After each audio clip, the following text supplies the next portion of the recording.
ربنا لك الحمد حمدا كثيرا طيبا مباركا فيه يا ربي لك الحمد كما ينبغي لجلال وجهك وعظيم سلطانك।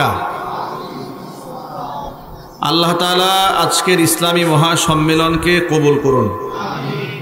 ঝাউচর দারুল উলুম মাদ্রাসাকে আল্লাহ তাআলা কিয়ামত পর্যন্ত কবুল করুন। মাদ্রাসার সকল হাজাত আল্লাহ তাআলা তার গায়বে খাজানা থেকে মিটিয়ে দিন। অক্লান্ত পরিশ্রম করে এই জান্নাতের বাগান যারা সাজিয়েছেন, দূরদারাজ থেকে শোনার জন্য যারা এসেছেন, আজকের মাহফিলের ওসিলা করে আল্লাহ তাআলা সকলকে মাফ করে দেন। অত্র এলাকার সমস্ত মুর্দিগানের কবরে আযাব আল্লাহ তাআলা কিয়ামত পর্যন্ত বন্ধ করে দিন। কাল হাসরের কঠিন ময়দানে আজকের এই আয়োজন আল্লাহ তাআলা আমাদের সকলের নাজাতের জারিয়া হিসেবে কবুল করুন। ভাইরা আমার, আজকে স্টেজে আমাদের সন্তানেরা মাথার মধ্যে সম্মানের পাগড়ি পেয়েছে, ৩০ পারা কোরআন মুখস্থ করেছে। এটা কত বড় সৌভাগ্যের! কোরআন হচ্ছে মর্যাদার প্রতীক। কোরআন আল্লাহ পাকের কালাম। নবী করিম সাল্লাল্লাহু আলাইহি সাল্লাম বলেছেন, লা হাসাদা ইল্লা ফিসনাতাইন। হিংসা তো নাই পৃথিবীতে, হিংসা করার কোনো সুযোগ নাই, তবে দুইটা জিনিসে ঈর্ষা করা যায়। একটা জিনিস হচ্ছে রাজুলুন আতাহুল্লাহুল কোরআন ফাহুয়া ইয়াকুমু বিহি আনা আল-লাইলি ওয়া আনা আন-নাহার। আল্লাহ তাআলা যাকে কোরআনের দৌলত দান করেছেন, সে রাত দিন তার তেলাওয়াত করে। ঈর্ষা করার মতো পৃথিবীতে এই একটা জায়গা আছে। সুবহানাল্লাহ পড়েন। মানে এটা দেখে আপনি ঈর্ষান্বিত হবেন যে ও সারা রাত কোরআন পড়ে, সারা দিন কোরআন পড়ে। কোরআন পড়ার মতো দৌলত আল্লাহ পাক তাকে দান করেছেন, এটা একটা ঈর্ষার বিষয়। আরেকটা হচ্ছে রাজুলুন আতাহুল্লাহু মালান ফাহুয়া ইউনফিকুহু আনা আল-লাইলি ওয়া আনা আন-নাহার। আল্লাহ পাক কাউকে সম্পদ দিয়েছেন, ওই সম্পদ সে রাত দিন আল্লাহর পথে ব্যয় করে। সুবহানাল্লাহ। এই দুইটা জিনিসের মধ্যে ঈর্ষা করা যায়, এছাড়া আর হিংসা করা, ঈর্ষা করা আর কোনো জায়গা নাই। এই বাচ্চাগুলো ৩০ পারা কোরআন মুখস্থ করেছে। ভাবা যায় এদের এক একটা হত্যা করে কলিজা চিল্লেও একটা শব্দ পাওয়া যাবে না খুঁজে। এত বড় কোরআন কোথায় আল্লাহ পাক জায়গা করে দিয়েছেন। সুবহানাল্লাহ পড়েন। কোরআন মাজিদের সূরা হিজরের ৯ নম্বর আয়াতে আল্লাহ বলেছেন, ইন্না নাহনু নাযালনা যিকরা ওয়া ইন্না লাহু লাহাফিজুন। এই কোরআন নাজিল করেছি আমি আল্লাহ, সংরক্ষণের দায়িত্ব আমি নিজ হাতে গ্রহণ করেছি। কোরআন সংরক্ষণের জন্য আল্লাহ তাআলা কোনো বইকে দায়িত্ব দেন নাই, কারণ একদম বইগুলো এক সময় পুরানো হয়ে যাবে। পাথরকে আল্লাহ গ্রহণ করেন নাই, পাথর ঘর্ষণে ঘর্ষণে একদিন ক্ষয় হয়ে যাবে। কোরআন কিয়ামত পর্যন্ত সংরক্ষণ করার জন্য আল্লাহ তাআলা অগণিত মানুষের কলিজাকে গ্রহণ করে নিয়েছেন। জোরে বলেন সুবহানাল্লাহ। হাফেজ কোরআনের কাল্বকে গ্রহণ করেছেন, তাদের সিনার মধ্যে আল্লাহ পাক ৩০ পারা কোরআন ঢুকিয়ে দিয়েছেন। আল্লাহু আকবার বলেন। যা আজকে ১০ বছরে একটা ছেলে মাথায় পাগড়ি পেয়েছে। কল্পনা করা যায় এই ছেলে এই বয়সে তো অনেক বাচ্চার বিছানায় পেশাবও করে, ঠিক না? ঠিক জোরে বলে। এই বয়সে তো ভালো মন্দ বুঝেও না এখন বাচ্চারা। ইতিমধ্যে তার ৩০ পারা মুখস্থ হয়েছে। কত বড় সৌভাগ্য! সুবহানাল্লাহ। ধন্য মায়ের ধন্য সন্তানরাই ৩০ পারা কোরআন হাফেজ হয়, ঠিক না? ঠিক। সৌভাগ্যবান পিতার ওরও যার সন্তানরা ৩০ পারা কোরআনের হাফেজ হয়, এটা মর্যাদার প্রতীক। এই ছেলেগুলো এখনো জানে না তারা কি হাসিল করেছে, এখনো এরা বুঝে না কি হাসিল করেছে। বয়স তো কম, যখন ধীরে ধীরে আলেম হবে এর মর্যাদা বুঝতে পারবে। দুনিয়ার প্রত্যেকটা ক্ষেত্রে আল্লাহ পাক এই কোরআনের কারণে তাদেরকে সম্মানিত করবেন। এই পৃথিবীর কোন রাজা বাদশা কিংবা সেলিব্রিটি তারকাকে লোকেরা বলে না, ভাই আপনি তো অনেক বড় সেলিব্রিটি, আমার দোকানটা একটু পাড়ায়া যান, একটু বরকত হবে, কথা কেউ বলে না। কিন্তু হাফেজ সাহেবদেরকে বলে, হুজুর আপনি শুধু একটু ধুলাবালি দিয়া আমার দোকানটা পাড়ায়া যান, আপনার পায়ের ধুলা আমার দোকানে লাগলে আল্লাহ বরকত দিয়ে দিবেন। এই সম্মান আল্লাহ রাব্বুল আলামিন কোরআনের বদৌলতে ব্যক্তিকে দান করেন। আমাদের জীবনে এমন ঘটনা অনেক ঘটেছে যে আমরা খানা খেতে বসেছি, খাবার একটু প্লেটে বেশি দিয়েছে, তো বলেছি এখানে আমাদের খাওয়া সম্ভব না, আমরা কম খাবো। লোকেরা বলেছেন, হুজুর আপনি কোনো টেনশন করুন, আপনি খানা খান, তো আপনার খাবার যদি বেশি হয় তো ঝুটা খাবার জন্য আমরা কয়েকজন সিরিয়ালে দাঁড়ায় আছি। সুবহানাল্লাহ বলবেন না? এই যে মোহাব্বত, এটা আমাদের চেহারার কারণে নয়, এটা একমাত্র আল্লাহর কোরআনের কারণে। কথাও ঠিক না ঠিক জোরে বলেন? কোরআন মানুষকে মর্যাদার আসনে পৌঁছে দেয়। নবী করিম সাল্লাল্লাহু আলাইহি ওয়াসাল্লামের জন্য বলেন, আল কোরআন গিনান লা ফাকরা বাদা। কোরআন এমন একটা সম্পদ, যে সম্পদ অর্জিত হয়ে গেলে ওই ব্যক্তির আর কোনো দারিদ্রতা থাকে না। ওয়ালা গিনান দুনা। কোরআন এমন ধনাঢ্যতা, যে ধনাঢ্যতা ছাড়া পৃথিবীতে কোনো ব্যক্তি ধনীও হতে পারে না। এর মানে হচ্ছে গোটা দুনিয়াতে বর্তমানে যত ধনী আছে, Elon Musk, Bill Gates, Mark Zuckerberg, এরা পৃথিবীর শীর্ষ ধনী। কিন্তু হাদিসের ভাষায়, নবী করিম সাল্লাল্লাহু আলাইহি ওয়াসাল্লামের ভাষায় এরা ধনী হতে পারে নাই, কারণ কোরআন নামক দৌলত তারা পায়নি। হুজুর বলেছেন যে কোরআন পেয়েছে সে পৃথিবীর শ্রেষ্ঠ ধনী হয়েছে, কারণ কোরআনের চেয়ে দামি সম্পদ পৃথিবীতে আর নাই। কোরআন কার বাণী? এর জোরে আওয়াজে বলুন না, কার বাণী? আল্লাহ পাকের বাণী। এটা মর্যাদার প্রতীক। কোরআনের মহব্বত যার দিলেই থাকে, আল্লাহ পাক তার মর্তবা বাড়িয়ে দেন। মসজিদে কুবার ইমামতি করার জন্য নবীজি সাল্লাল্লাহু আলাইহি ওয়াসাল্লাম একজন আনসারী সাহাবীকে দায়িত্ব দিলেন। ওই সাহাবী মসজিদে নববীতে ইমামতি করেন, মসজিদে কুবাতে ইমামতি করেন, প্রত্যেক নামাজের মধ্যে সূরা ইখলাস তেলাওয়াত করেন। এটা নিয়ে মুক্তাদি মুসল্লিদের মধ্যে গুঞ্জন শুরু হয়ে গেল, কোরআন মাজিদে এত সূরা থাকতে ইমাম সাহেব শুধু সূরা ইখলাস কেন তেলাওয়াত করেন? সাধারণত নিয়ম হচ্ছে সূরা ফাতিহার পরে আপনি একটা সূরা পড়বেন, এরপরে আরেকটা সূরা আপনি মিলাবেন, ঠিক কিনা বলেন? প্রথম রাকাতে একটু সূরা একটু বড় হবে, এরপরে রাকাতে সূরা একটু ছোট হবে। যেমন আপনি প্রথম রাকাতে আপনি সূরা ফিল তেলাওয়াত করলেন, দ্বিতীয় রাকাতে আপনি সূরা কুরাইশ পড়লেন, প্রথম রাকাতে আপনি সূরা লাহাব পড়লেন, দ্বিতীয় রাকাতে সূরা ইখলাস পড়লেন। এটাই তো কোরআনের তারতিব। কিন্তু এই ইমাম সাহেব মসজিদে কুবার নবী করিম সাল্লাল্লাহু আলাইহি ওয়াসাল্লামের নিয়োগ প্রাপ্ত, তিনি দুনো রাকাতে সূরা ইখলাস তেলাওয়াত করেন এবং এটা কন্টিনিউ করে, অন্য কোন সূরা তিনি পড়েন না। সূরা ফাতিহার পরে কন্টিনিউ সূরা ইখলাস পড়েন। এখন মুসল্লি যারা আছে তাদের মধ্যে একটা অভিযোগ আসবে না? কি বলেন, অভিযোগ আসবে না যে হুজুর এত এত সূরা থাকতে আপনি শুধু এগুলাই পড়েন, কারণটা কি? ইমাম সাহেবকে বলেছে, ইমাম সাহেব আপনি সূরা একটু চেঞ্জ করেন, অন্যান্য সূরা পড়েন। ইমাম সাহেব বলল, প্রয়োজনে তোমরা ইমাম চেঞ্জ করে দিবা, কিন্তু সূরা চেঞ্জ হবে না। এখন তারা বাধ্য হয়ে নবীজি সাল্লাল্লাহু আলাইহি ওয়াসাল্লামের কাছে তার বিরুদ্ধে একটা নালিশ দিল। নালিশ দেওয়ার পরে নবীজি তাকে ডাকলেন, ডাকার পরে বললেন, কি বিষয়? তোমার সাথী সঙ্গী যারা আছে তোমার ব্যাপারে অভিযোগ দায়ের করেছে, তুমি নাকি সব নামাজের মধ্যে সূরা ইখলাস তেলাওয়াত করো, কারণটা কি? সাহাবী বলছেন, ইয়া রাসূলুল্লাহ ইন্নী উহিব্বুহা,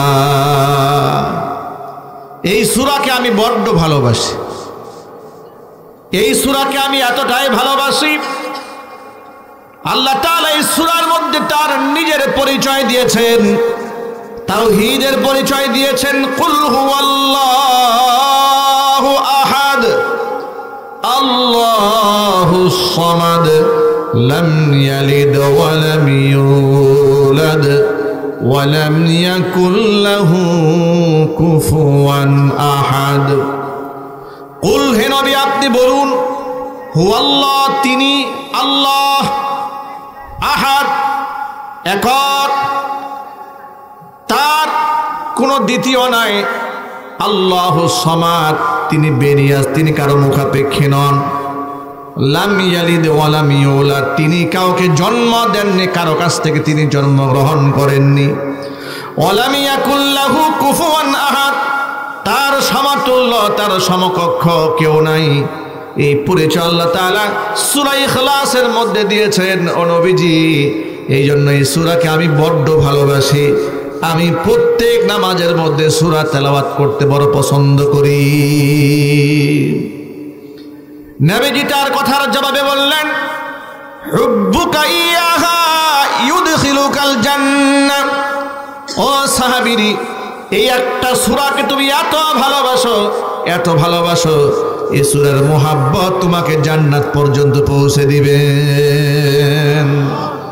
ভাইরা আমার, একটি সূরার মোহাব্বত যদি কোনো ব্যক্তিকে জান্নাত পর্যন্ত পৌঁছে দেয়, 30 পারা কোরআনের পুরাটার মোহাব্বত যদি থাকে, নিঃসন্দেহে তার ঠিকানা জান্নাত হবেই হবে, কোনো সন্দেহ নাই। কোরআনকে মোহাব্বত করেন, কোরআনকে ভালোবাসুন, কোরআনকে মর্যাদা দিন। আজকে আমাদের সমাজে কোরআনের চর্চা না থাকার কারণে আজকে আমাদের সন্তানেরা কি হচ্ছে, আমাদের ছেলে মেয়েদেরকে আমরা স্কুলে দেই, কলেজে দেই, বিশ্ববিদ্যালয়ে দেই, এগুলো তো আমাদের সন্তানরা পড়ে, আমাদের কলিজার টুকরা সন্তানেরা পড়ে। কিন্তু তারা সেখানে গিয়ে কি হচ্ছে, সেখানে কত পার্সেন্ট চরিত্র নিয়ে তারা থাকতে পারছে। তাদের এনভায়রনমেন্ট, পরিবেশটা এতটা দূষিত, কেউ যদি চরিত্রবান থাকতে চায় তাহলে সে জোর করেও থাকতে পারে না, তার সাথী সঙ্গীরা নষ্ট বানিয়ে ছাড়ে। কথা ঠিক না বেঠিক জুড়ে বলেন? ইউনিভার্সিটির অবস্থা কি হয়েছে? একটা মেয়ে তার সম্ভ্রম নিয়ে চলবে। বিগত বছরগুলোতে তো এমন হয়েছে, বিশ্ববিদ্যালয়ে বোরকা বলে জবাবদিহিতা করা হতো। কথা বলে না? মুখে দাড়ি রাখলে জবাবদিহিতা করা হতো। পুলিশের জন্য তো অলরেডি আইনই করা হয়েছে বাংলাদেশে। এটা আমাদের জন্য লজ্জা যে দাড়ি রাখতে গেলে প্রশাসনের কেউ অনুমতি ছাড়া দাড়ি রাখতে পারবে না। নাউজুবিল্লাহ বলবেন না? আচ্ছা, এগুলা কি সংস্কার করার দরকার আছে না নাই?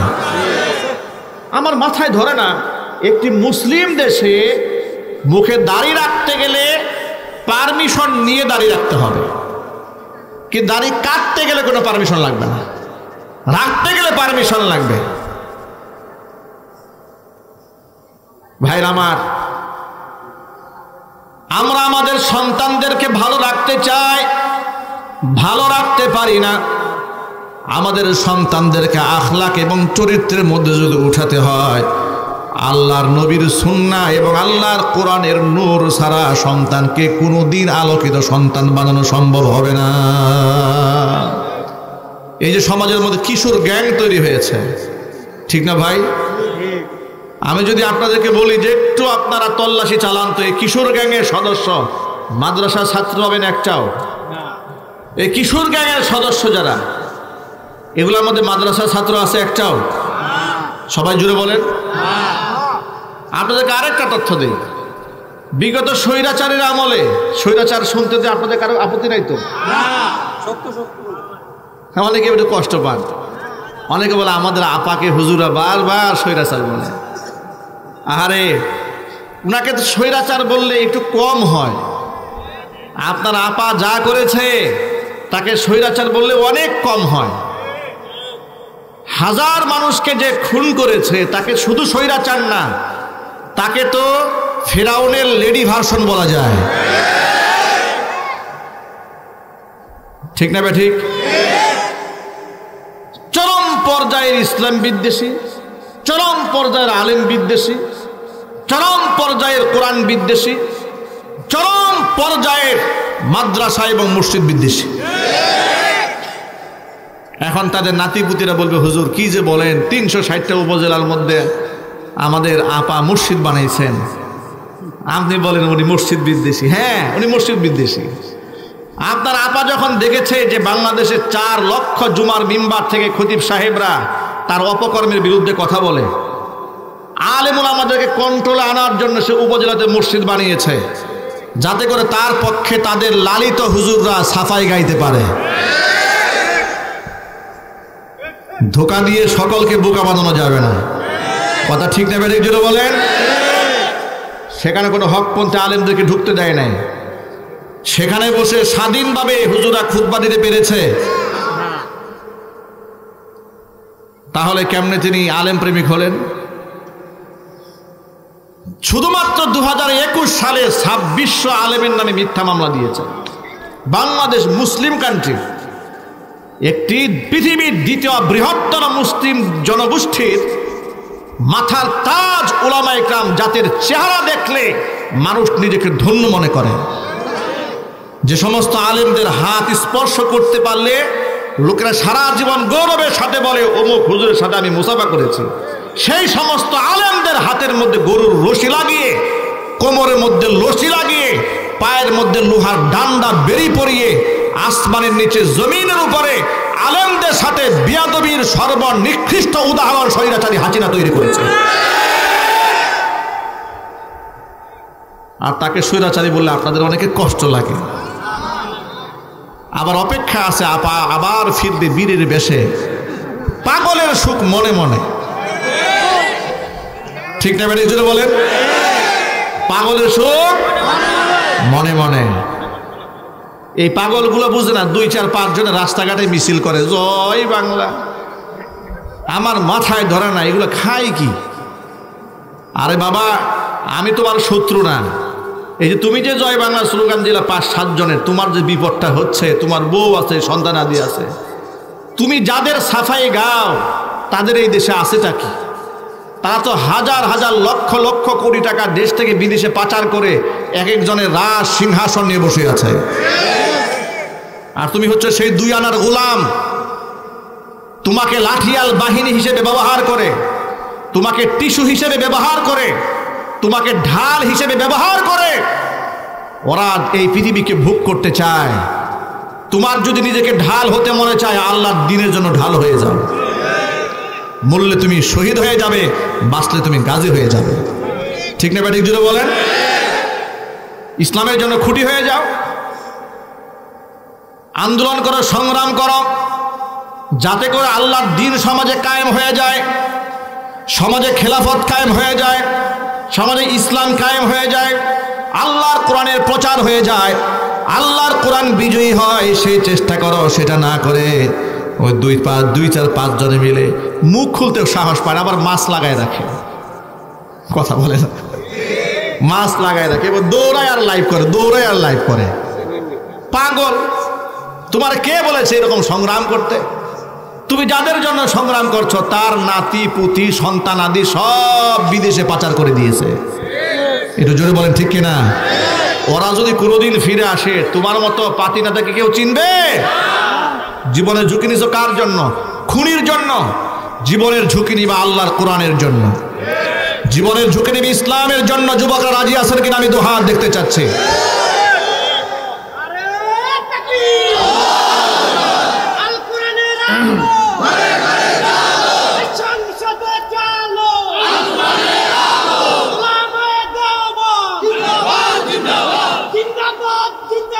এই জন্য বলি, স্বৈরাচারীর আমলে আপনারা এই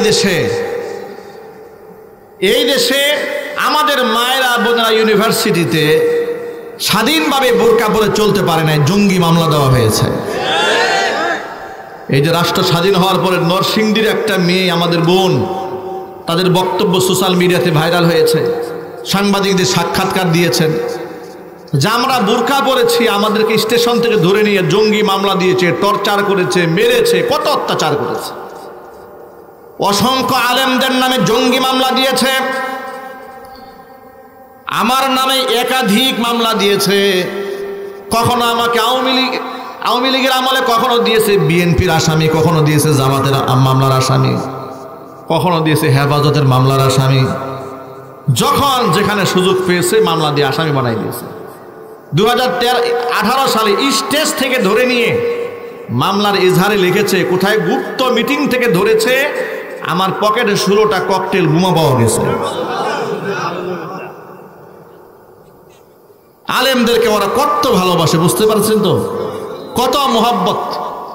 আবার ওই সমস্ত এমন জালেম স্বৈরাচারীকে কিছু নামধারী আলেম জান্নাতের সার্টিফিকেট দিয়েছে। এগুলো আলেম না জালেম?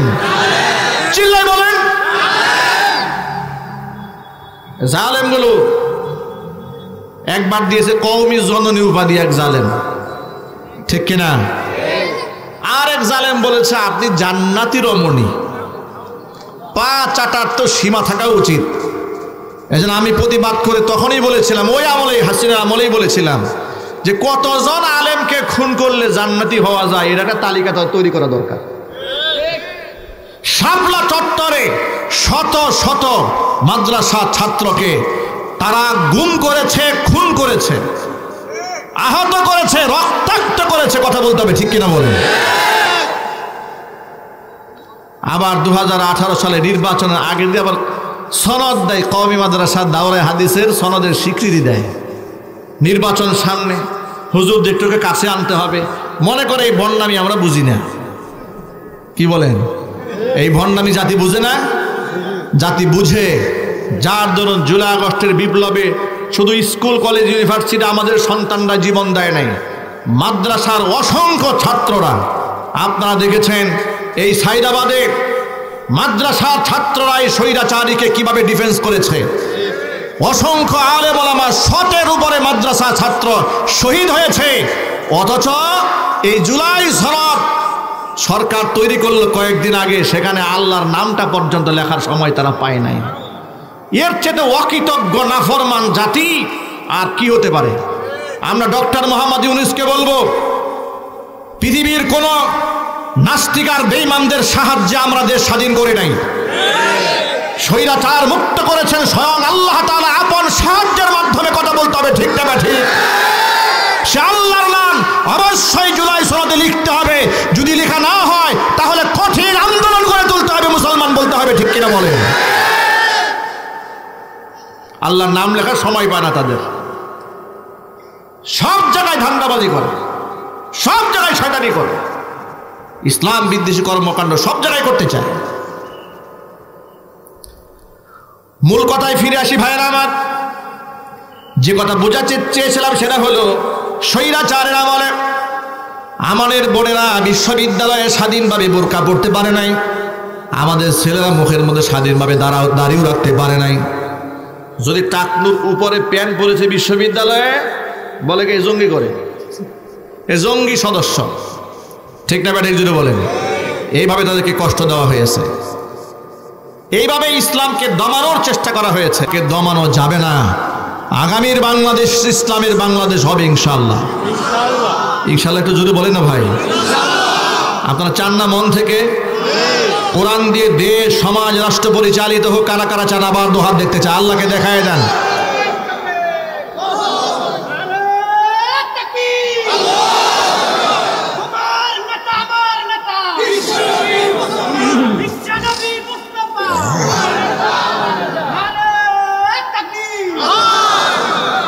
ভাইরা আমার, যার দরুন আপনারা দেখতে পেয়েছেন কোন খেলোয়াড় যদি কোনো ম্যাচ জিতে এসেছে, খেলোয়াড়কে মাথায় তুলে নিয়ে এসেছে, ফ্ল্যাট দিয়েছে, বাড়ি দিয়েছে, গাড়ি দিয়েছে, ঠিক না ভাই? ঠিক। মানে ক্রিকেট খেলেছে 2, 4, 5টা দেশের সাথে, ওরে বাপরে বিশাল সেলিব্রিটি, তারকা, সব ক্যামেরা, সাংবাদিক সব ওইদিকে। উনি কোন টয়লেট থেকে বের হলেন তাও পত্রিকায় আসে, কথা বলে না। উট বদনা দিয়ে সুসু করেছেন, বদনার কালারটা কি সেটা পত্রিকাতে আসে।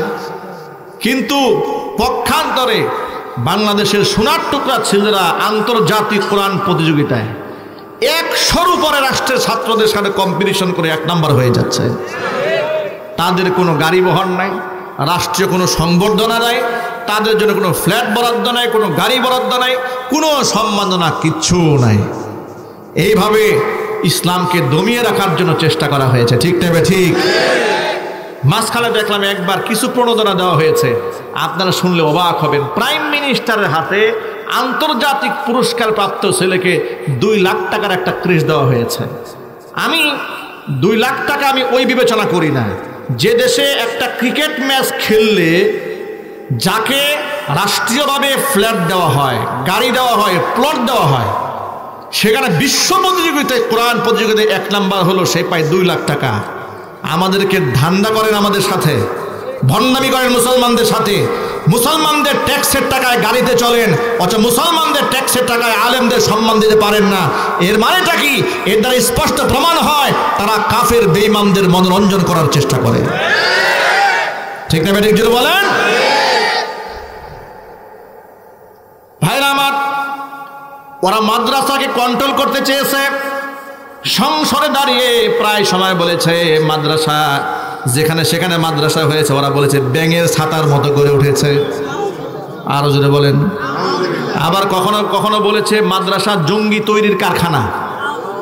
বলে নাই এগুলা? বলে নাই? বলছে কিনা বলেন? এগুলা বলেছে। মানে মাদ্রাসা শিক্ষা ব্যবস্থা থেকে মানুষকে বিমুখ করা, দূরে রাখা, ব্যাস। আরো যত প্রকার বদনাম আছে সব করে বেড়ায়। আমি আমার সকল ভাইদেরকে এখন বলি, স্বৈরাচারের পতন হয়েছে কিন্তু ওদের নাতিপুতিরা এখনো কিন্তু বসে নাই। মাদ্রাসা, ইসলাম, কোরআন, সুন্নাহ, আলেম ওলামাদের নিয়ে ষড়যন্ত্র এখনো পর্যন্ত বন্ধ হয় নাই। কিন্তু আপনাদেরকে একটু আশ্বস্ত করি, এখন তো কোরআনের মঞ্চে আমরা স্বাধীনভাবে কোরআনের যে কোনো আয়াত থেকে তাফসীর করতে আমরা স্বাধীনভাবে কথা বলতে পারি। বিগত জীবনে বলতে পারি নাই। স্টেজে ওঠার আগে স্লিপ দিয়ে দিয়েছে, খবরদার হুজুর, ওয়াজ করার সময় সাবধানে ওয়াজ করেন, ডান বাম যেন না যায়। এর মানে আমরা চুরি করব, ডাকাতি করব, জেনা বদমাশি করব, ইসলাম বিরোধী কাজ করব, ক্ষুধাদ্রোহিতা করব, কিন্তু আপনারা কথা বলতে পারবেন না। এর মানে অসংখ্য আলেমদেরকে আমরা হত্যাও যদি করি প্রতিবাদ করতে পারবেন না। এর মানে তারা আমাদেরকে মারবে, আমরা চিৎকার করে কাঁদতেও পারবো না। এইভাবে আমাদের কণ্ঠকে টুটিকে চেপে ধরার চেষ্টা করা হয়েছিল। এগুলা করে টিকতে পেরেছে? এটা যদি বলুন না ভাই, পেরেছে? আলেমদের বিয়াদবি, আলেমদের সাথে বিয়াদবির ফসল তাদের ভোগ করতে হয়েছে। এখান থেকে পরবর্তীতে যারা ক্ষমতা আসবেন কিংবা বর্তমান যারা ক্ষমতা আছেন তাদের জন্য বিরাট শিক্ষা আছে। কোরআন এবং সুন্নাহর ধারক এবং বাহকদেরকে অসম্মান নয়, তাদেরকে সম্মান দিয়েছে স্বয়ং আল্লাহ।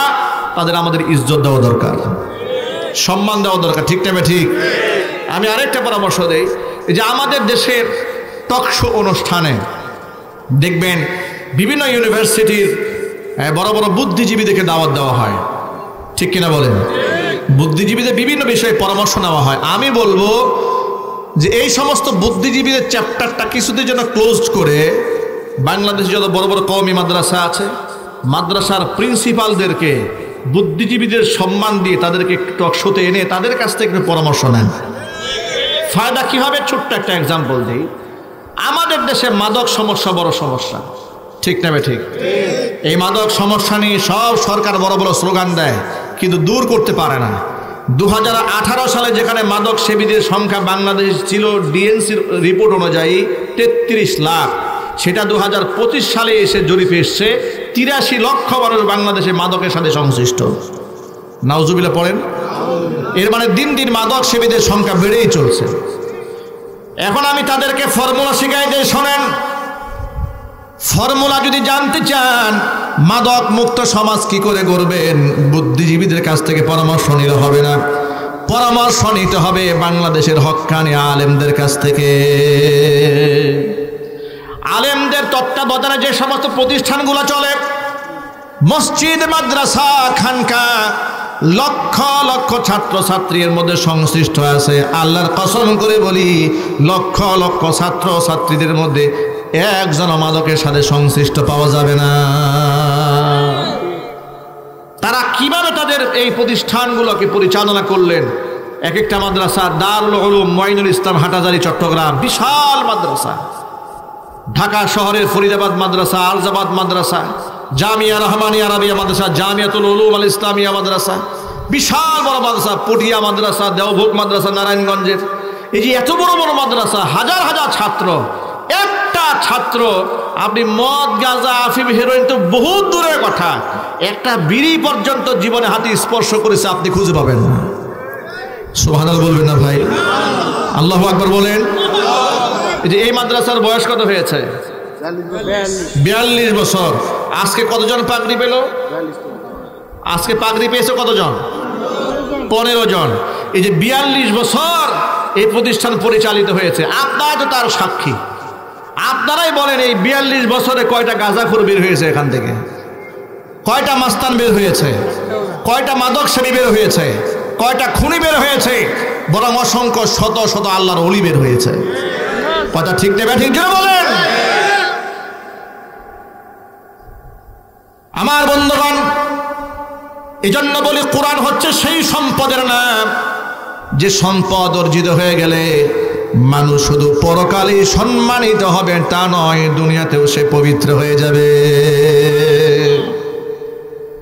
নবী করিম সাল্লাল্লাহু আলাইহি ওয়াসাল্লাম হাদিস শরীফের মধ্যে বলেছেন, খায়রুকুম মান তাআল্লামাল কুরআনা ওয়া আল্লামা, তোমাদের মধ্যে শ্রেষ্ঠ ব্যক্তি সেই ব্যক্তি যে ব্যক্তি নিজে কোরআন পড়ে অন্যকে কোরআন পড়ায়। হুজুরের একজন সাহাবীর নাম ছিল উবাই ইবনে কাব রাদিয়াল্লাহু তাআলা আনহু। আল্লাহর নবীর উপরে কোরআনে কারীমের আয়াত নাজিল হওয়ার পরে যারা লিখে লিখে কোরআন সংরক্ষণ করতেন তাদের মধ্যে অন্যতম একজন সাহাবীর নাম ছিল উবাই ইবনে কাব রাদিয়াল্লাহু তাআলা আনহু। নবী করিম সাল্লাল্লাহু আলাইহি ওয়াসাল্লাম একদিন উবাই ইবনে কাবকে ডেকে বললেন, ও উবাই, আল্লাহ তাআলা আমাকে হুকুম করেছেন, আমারানি আন আকরা আলাইকা লাম ইয়াকুনিল্লাযীনা কাফারু মিন আহলিল কিতাব। ও উবাই, আল্লাহ তাআলা আমাকে হুকুম করেছেন আমি যেন তোমাকে সূরা বাইয়িনা তেলাওয়াত করে শোনাই। উবাই ইবনে কাব অবাক বিস্ময়ে জানতে চাইলেন, আওয়া সাম্মানি ইয়া রাসূলুল্লাহ, ও আল্লাহর রাসূল, আল্লাহ যে আপনাকে বলেছেন আমাকে কোরআন শোনাতে, তো আল্লাহ তাআলা কি তার পবিত্র জবানে আমার নামটা উচ্চারণ করেছেন নাকি? নবী করিম সাল্লাল্লাহু আলাইহি ওয়াসাল্লাম বললেন, নাম, আল্লাহ তাআলা তোমার নাম ধরে বলেছেন তোমাকে যেন আমি কোরআন শরীফ শোনাই। কত সম্মান!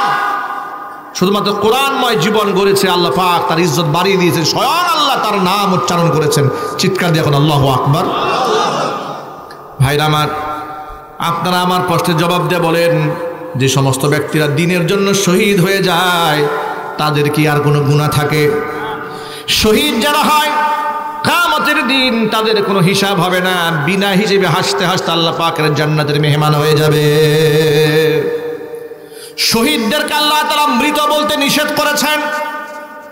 আল্লাহ পাক বলেছেন, ওয়ালা তাহসাবান্নাল্লাযীনা কুতিলু ফি সাবিলিল্লাহি আমওয়াতা বাল আহইয়াউন ইনদা রাব্বিহিম ইউরযাকুন। আমি আল্লাহর রাস্তায় যারা নিহত হয়েছি, মরে গেছে এটা তোমরা ধারণাও করো না, বরং ওরা জীবিত আছে। আমি আল্লাহর পক্ষ থেকে আমার কাছ থেকে এদেরকে রিজিক সরবরাহ করা হয়। জোরে কোন সুবহানাল্লাহ। শহীদদের কোনো হিসাব নাই, ওরা বিনা হিসেবে জান্নাতি। শহীদদের মৃত্যুর কোনো যন্ত্রণাও হয় না। নবীজি সাল্লাল্লাহু আলাইহি ওয়াসাল্লাম বলেছেন, পিঁপড়া যখন মানুষকে কামড় দেয় যতটুকু যন্ত্রণা পায়, শহীদের আত্মা দুনিয়া থেকে বিদায় হওয়ার সময় শহীদ তার থেকেও কম কষ্ট পায়। জোরে বলেন সুবহানাল্লাহ। আয়াত নাজিল হওয়ার একটা প্রেক্ষাপট শুনে আপনাদেরকে। নবীজির বিখ্যাত সাহাবী জাবের রাদিয়াল্লাহু তাআলা আনহু থেকে বর্ণিত হাদিস। জাবের রাদিয়াল্লাহু তাআলা আনহুর বাবার নাম ছিল আব্দুল্লাহ ইবনে আমর ইবনে হারাম। 100 বছরের উপরে বয়স হয়ে গিয়েছিল, বৃদ্ধ মানুষ। এই জাবের রাদিয়াল্লাহু তাআলা আনহু ইসলাম ধর্ম গ্রহণ করার পর যতগুলো জিহাদের সুযোগ পেয়েছেন সবগুলো জিহাদের মধ্যে অংশগ্রহণ করেছেন। কেবলমাত্র শুধুমাত্র উহুদের ময়দানে তিনি শামিল হন নাই। কারণটা শোনাই। জাবের রাদিয়াল্লাহু তাআলা আনহুর বাবার নাম আব্দুল্লাহ ইবনে আমর ইবনে হারাম। জাবেরকে ডেকে বলে, জাবের, এবার আমি আল্লাহর রাস্তায় জিহাদে যাব। তোমার 9টা বোন আছে। কয়টা বোন? আরো জোরে। এই 9টা বোনের দায়িত্ব তুমি দেখভাল করবে। আমি আমার 9টা মেয়েকে তুমি বড় ভাই হিসেবে তোমার হাতে ন্যস্ত করলাম, আমানত। আমি আল্লাহর পথে জিহাদে যাব। যদি আল্লাহ তাআলা আমাকে গাজী হিসেবে ফিরিয়ে দেন আমি ফিরে আসব, আর আল্লাহ পাক যদি আমাকে শাহাদাত মঞ্জুর করেন আমি আল্লাহর জান্নাতের মেহমান হয়ে যাব। বৃদ্ধ বয়সে ইমানের জোর কত, সুবহানাল্লাহ বলবেন না? মানুষ তো জিহাদে যায় যৌবনকালে, 100 বছর ঊর্ধ্বে হয়ে গেছে, উনি রসুলের কাছে যুদ্ধের ময়দানে যাওয়ার পারমিশন চাইলেন। তার যে স্পিরিট, তার যে আগ্রহ, এটা দেখে নবীজি সাল্লাল্লাহু আলাইহি সাল্লাম আব্দুল্লাহ ইবনে আমর ইবনে হারামকে জিহাদে যাওয়ার পারমিশন দিয়ে দিলেন। উহুদের ময়দানে চরম পর্যায়ে রক্তক্ষয়ী সংঘর্ষ হয়ে গেল। 70 জন সাহাবী শাহাদাত বরণ করেছেন। তাদের মধ্যে হযরত আব্দুল্লাহ ইবনে আমর ইবনে হারাম তিনিও শহীদ হয়ে গেলেন।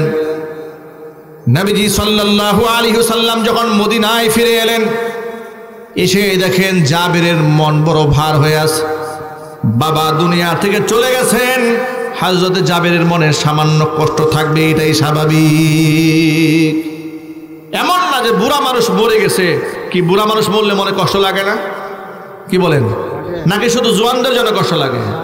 বরং বুড়াদের সাথে স্মৃতি আরো বেশি থাকে, ঠিক কিনা?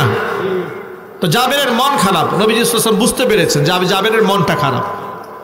হযরত জাবের ইবনে আব্দুল্লাহকে সান্ত্বনা দিয়ে নবীজি বললেন, জাবের তুমি কি জানো তোমার পিতার শাহাদাতের পরে আল্লাহর সাথে তোমার পিতার কি কথোপকথন হয়েছে?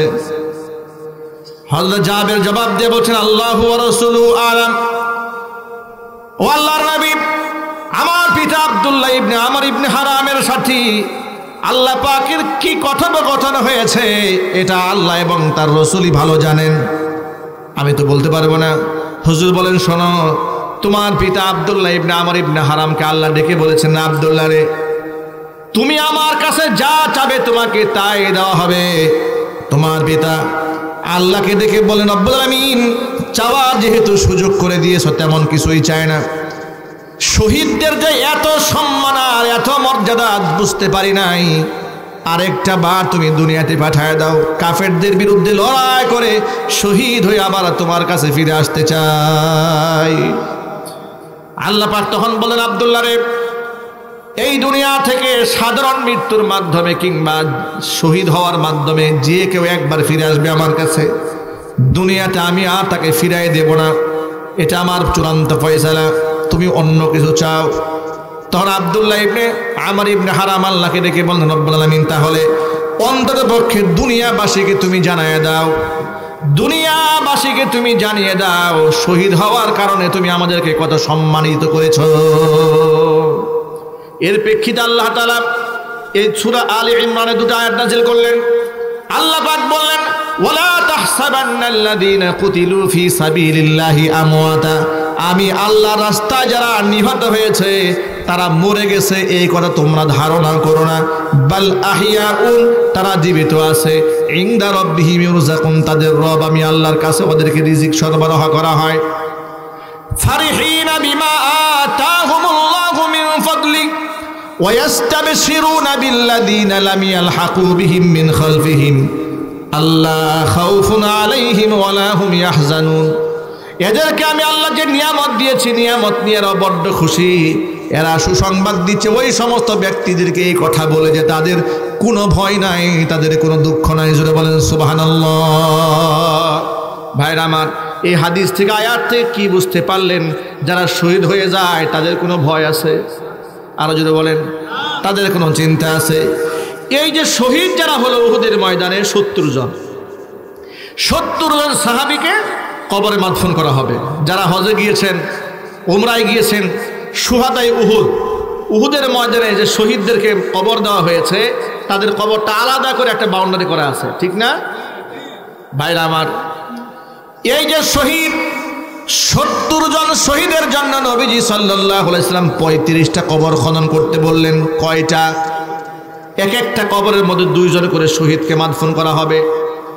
এখন 35টা কবর খনন করা হলো, এক একটা কবরের মধ্যে 2 জনকে শহীদ ঢুকাই দেওয়া হবে, 2 জন শহীদকে ঢুকানো হবে। এখন একজনকে সামনে আর একজনকে পায়ের কাছে পিছনে। সামনে কাকে শোয়াবেন, পায়ের কাছে পেছনে কাকে শোয়াবেন, মর্যাদা দিক থেকে কারে সামনে বসাবেন কারে পেছনে বসাবেন, উপস্থিত সাহাবীদেরকে জিজ্ঞেস করলেন, ও সাহাবীরা তোমরা বলো, এই 2 জন যে কবরের মধ্যে শোয়াই দেওয়া হবে, এই 2 জনের মধ্যে তুলনামূলকভাবে কোরআন তেলাওয়াত বেশি ভালো জানতো কে? সাহাবায়ে কেরাম যার ব্যাপারে বলেছেন, নবীজি ইনি কোরআন তেলাওয়াত তুলনামূলকভাবে তার চাইতে বেশি ভালো জানতেন, যার ব্যাপারে নবী সাক্ষী দিয়েছেন, যার ব্যাপারে সাহাবায়ে কেরাম সাক্ষী দিয়েছেন কোরআন তেলাওয়াত বেশি ভালো জানতো বলে আল্লাহর হাবিব তাকে মাথার কাছে স্থান দিয়েছেন। জোরে বলেন সুবহানাল্লাহ। এর মানে শহীদ হওয়ার পরেও ক্লাসিফিকেশন করেছেন, স্তর বিন্যাস করে মর্যাদাপূর্ণ অবস্থানে স্থান দিয়েছেন যার কোরআনের সাথে সম্পর্ক ভালো ছিল, কোরআনী দক্ষতা যার ভালো ছিল। এই যে ছেলেরা মাথায় পাগড়ি পেয়েছে না, এদের সম্মান সম্পর্কে একটা হাদিস আপনাদেরকে শোনাচ্ছি। মা আয়েশা রাদিয়াল্লাহু তাআলা আনহা হাদিসটা বর্ণনা করেছেন, হাদিসটা বুখারী শরীফে আছে। আন আয়েশা রাদিয়াল্লাহু তাআলা আনহা আন্নাহা ক্বালাত ক্বালা রাসূলুল্লাহি সাল্লাল্লাহু আলাইহি ওয়াসাল্লাম আল মাহি আল্লাযী ইয়াকরাউল কুরআন ওয়া ইয়াতাআতাউ ওয়া হুয়া শাক্কুন আলাইহি লাহু আজরান। মা আয়েশা রাদিয়াল্লাহু তাআলা আনহা বলেছেন, আল মাহিরু বিল কুরআনি মা'আস সাফাতিল কিরামিল বাররা, দক্ষতার সাথে আল্লাহর কোরআন তেলাওয়াত করতে পারে তাদের সম্মান নৈকট্যপ্রাপ্ত ফেরেশতাদের সমতুল্য। জোরে বলেন সুবহানাল্লাহ। ওয়াল্লাযী ইয়াকরাউল কুরআন, আর যে ব্যক্তি কোরআন পড়ে একটু ধাক্কায় ধাক্কায় ঠেকে ঠেকে পড়ে কিন্তু কোরআন তেলাওয়াত বাদ দেয় না, আছে না এরকম? কষ্ট হয় এরপরেও পড়ে। হুজুর বলেন ওয়া শাক্কুন আলাইহি, কষ্ট হয় এরপরেও পড়ে, লাহু আজরান, আল্লাহ পাক তাকে ডাবল সওয়াব দান করবেন। কোরআনের সাথে সংশ্লিষ্ট মানুষকে আল্লাহ এভাবেই মর্তবা বাড়ায় দেয়। কিয়ামতের দিন কোরআন মানুষ যেন সাক্ষী হয়ে দাঁড়াবে। প্রিয় বন্ধুগণ, কাল হাসরের মাঠে কোরআন আমাদের জন্য সাক্ষী হোক, এটা আমরা চাই না? কারা কারা চান হাত দেখি তো ইনশাআল্লাহ। আল্লাহ কবুল করেন, জোরে বলেন আমিন। হাত নামান। এই যে আজকে যে ছেলেদের মাথায় পাগড়ি দেওয়া হয়েছে, কি হবে কাল হাসরের মাঠে? শোনেন, নবীজি সাল্লাল্লাহু আলাইহি সাল্লাম বলেছেন, ইউকালু লি সাহিবিল কুরআন ইকরা ওয়ারতাকি ওয়ারাত্তিল কামা কুনতা তুরাত্তিলু ফিদ দুনিয়া ফা ইন্না মানজিলাতাকা ইনদা আখিরি আয়াতিন তাকরাউহা। কোরআনে কারীমের ধারক এবং বাহককে বলা হবে ইউকালু লি সাহিবিল কুরআন ইকরা, পড়ো, ওয়ারতাকি, পড়তে থাকো এবং উপরের দিকে উঠতে থাকো, ওয়ারাত্তিল কামা কুনতা তুরাত্তিলু ফিদ দুনিয়া, স্পষ্ট করে ভেঙে ভেঙে তার তিলের সাথে যেভাবে কোরআন পড়তে সেভাবে তুমি আজকে পড়ো। ফাইন্না মানজিলাতাকা ইনদা আখিরি আয়াতিন তাকরাউহা, তোমার সর্বশেষ আয়াত যেখানে পড়া শেষ হয়ে যাবে এত তলা বিশিষ্ট জান্নাতের ঠিকানা তোমার হয়ে যাবে। আর চিৎকার দেখুন সুবহানাল্লাহ। এই সম্মান তো কোরআনের ধারাবাহিক দেওয়া হবে। দেখেন আমাদের দেশের বিশ্ববিদ্যালয়গুলোতে যখন গ্র্যাজুয়েশন ছেলেরা কমপ্লিট করে, গ্র্যাজুয়েট হয়, তখন তাদেরকে একটা কালো কালারের গাউন পরানো হয়, মাথার মধ্যে কালো কালারের ক্যাপ দেওয়া হয় ইউনিভার্সিটি বিশ্ববিদ্যালয়গুলোতে, ঠিক না? কিয়ামতের ময়দানে হাফেজ কোরআনের বাবা এবং মাকে আল্লাহ তাআলা দুটা জান্নাতের গাউন পরাবেন। আরো জোরে করেন সুবহানাল্লাহ।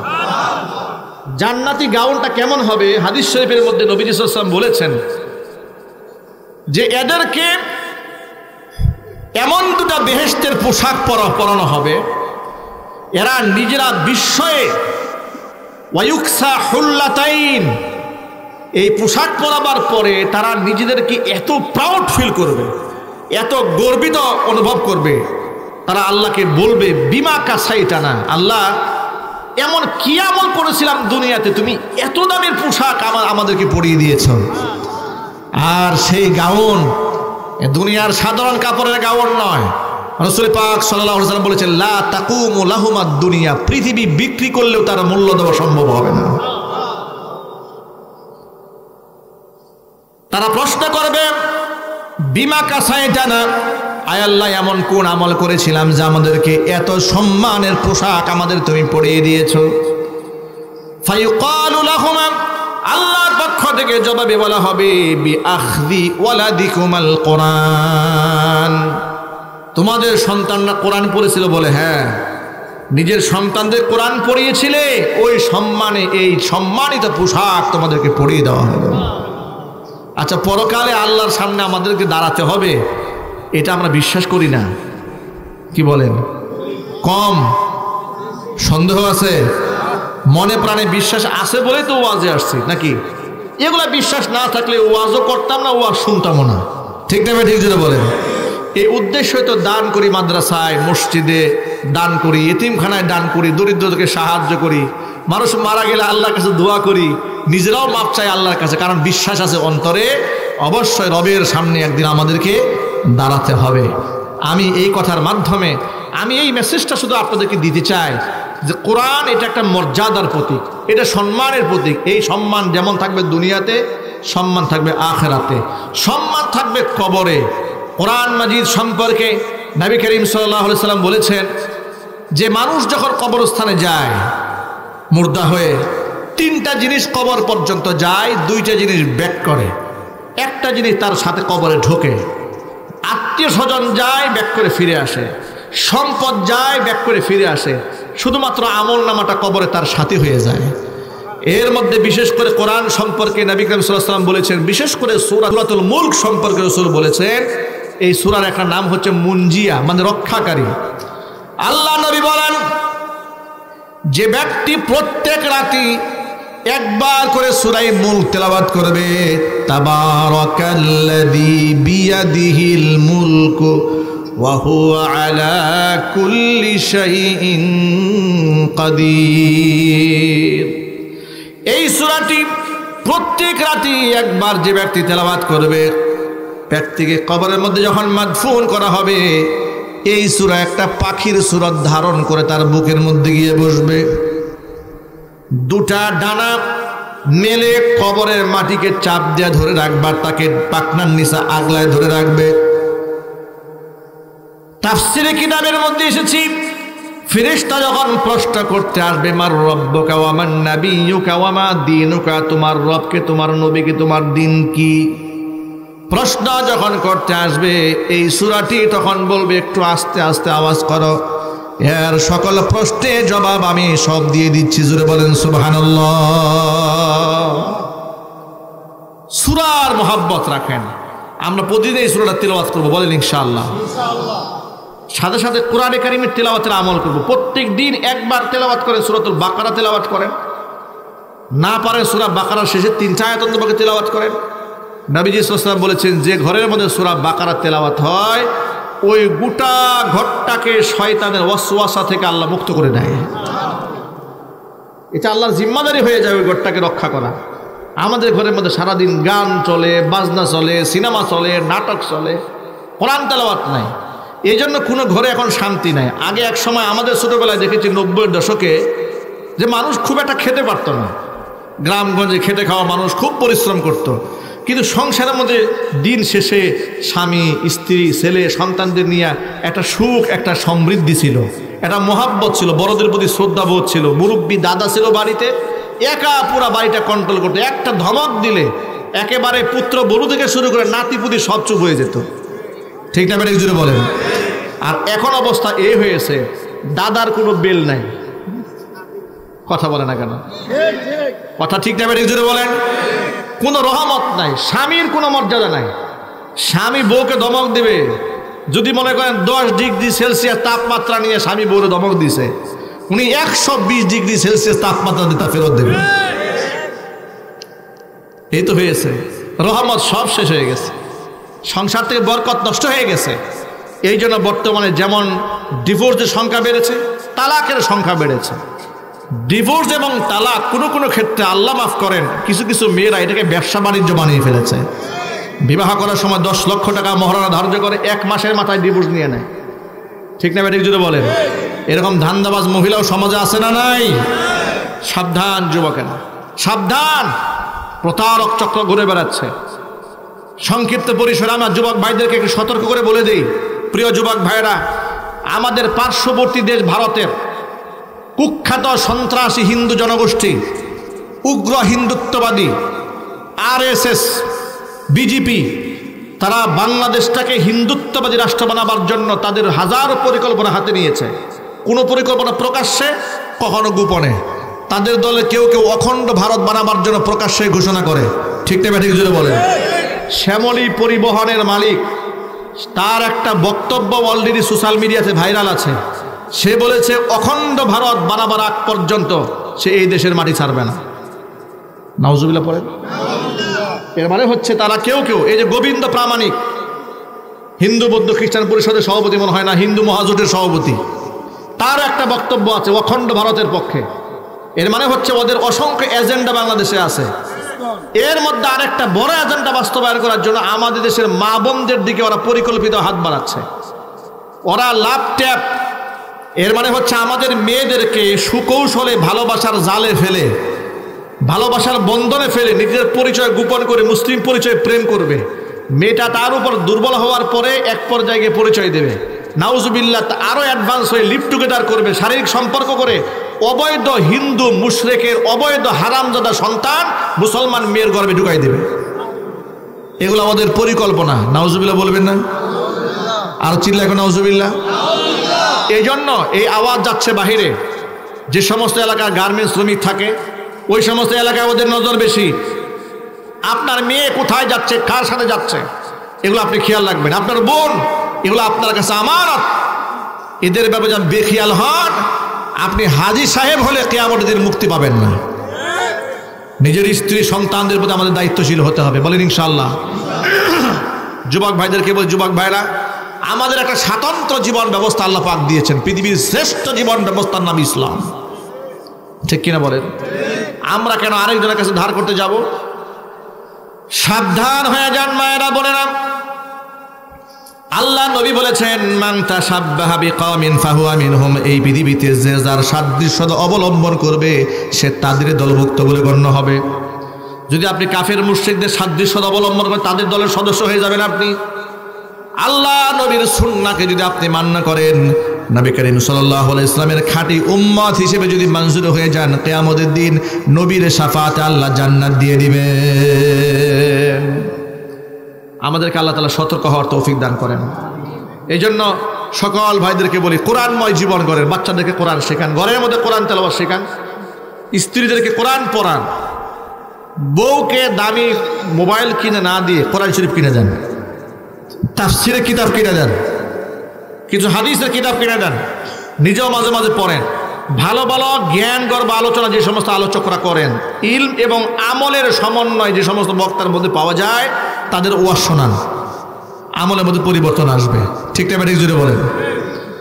আল্লাহ পাক যেন আমাদের সকলকে কবুল করেন, মঞ্জুর করেন, জোরে কোন আমিন। খাস করে আমাদের সন্তানদের জন্য আমরা একটা নিয়ত করে ফেলি আজকে এই মাহফিলে, যে আজকে তো 15 জন পাগড়ি পেয়েছে, অন্তত পক্ষে যারা আমার একটা ছেলে আমার একটা মেয়ে আল্লাহ পাক যেন 30 পার করে হাফেজ বানায়। ছেলে মেয়ে বড় হয়ে গেছে, ছেলের ঘরে নাতি আছে, মেয়ের ঘরে নাতি আছে। আল্লাহর কাছে একটা সাচ্চা নিয়ত করেন যে আল্লাহ, এই মাহফিলে বসে নিয়ত করলাম তুমি আমার বংশটাকে কোরআন শূন্য করো না, অন্তত পক্ষে একটা কোরআনে কারিমের হাফেজ তুমি আমার পরিবারে দান করো। একটু মন থেকে আমিন বলেন। নিয়ত আছে? আমার নিয়ত আছে। আমার সাথে কার কার নিয়ত আছে আল্লাহর দেখান, আর দোয়া করি আল্লাহর কাছে আল্লাহ যেন কবুল করেন, জোরে কোন আমিন। হাত নামা। এতক্ষণ পর্যন্ত আপনাদের সামনে যে কথাগুলো আমি বলেছি, সবার আগে আল্লাহ তাআলা আমাকে আমল করার তৌফিক দান করেন, আমার ভাইদেরকে আমল করার তৌফিক দান করেন, মা বোনদেরকে আমল করার তৌফিক দান করেন, জোরে কোন আমিন। আল্লাহুম্মা সাল্লি আলা মুহাম্মাদ ওয়া আলা আলি মুহাম্মাদ কামা সাল্লাইতা আলা ইব্রাহিম।